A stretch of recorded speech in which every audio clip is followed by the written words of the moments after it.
For more on this, let's speak to Greg Simons. He's a professor of armed conflict and journalism at Daffodil International University. Welcome back to the programme, Greg. Now, are we seeing the financial consequences of this war spreading beyond the battlefield and into everyday household and business costs? And if so, how significant could these costs become?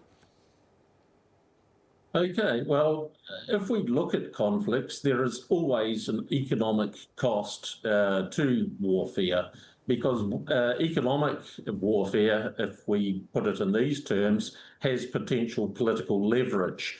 And what we have here is not whether it's been started. This is an escalation of attacks on civilian infrastructure, a war crime in itself, but this is for creating political pressure.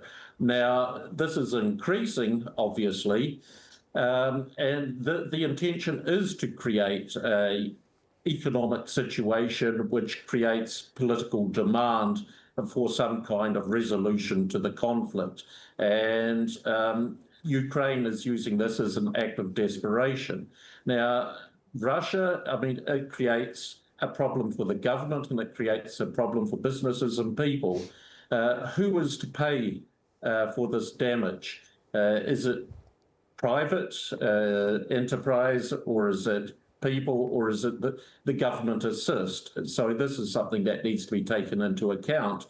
But one thing which is certain, that it's not having an effect on people's determination to escalate the war, because Russia holds the military escalation dominance, and you have 24% public support for continuing the war in Ukraine, but increasing demands to finish the war in Russia on Russia's terms.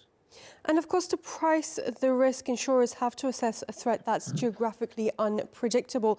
So could some parts of Russia become effectively higher risk or even difficult to insure? I think this is a possibility, and definitely this is a definite calculation on the part of Ukraine and those who are assisting them to create this economic unpredictability, economic strain on ordinary people, but businesses, for example, targeting wild berries and the like.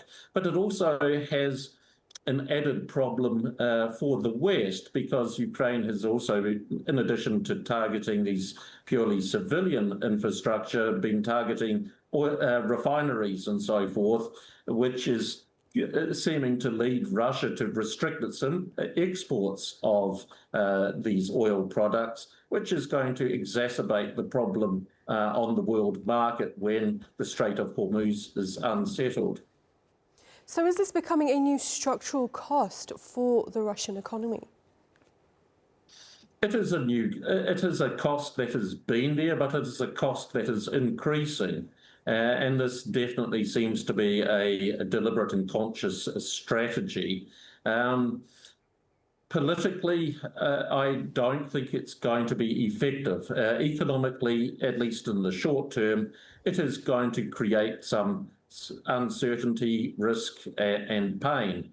But whether that translates into political action, either in Ukraine's favour or against Ukraine's favour, is yet to be seen.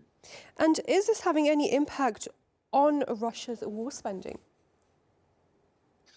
I don't think it has this impact at this stage.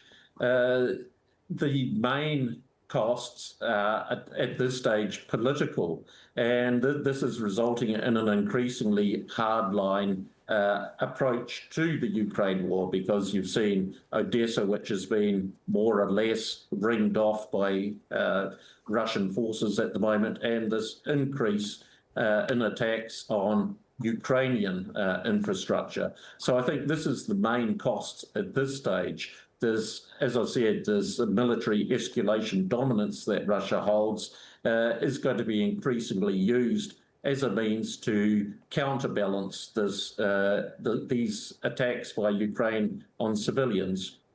Professor Greg Simons, we'll leave it there for now. Thank you very much for joining us.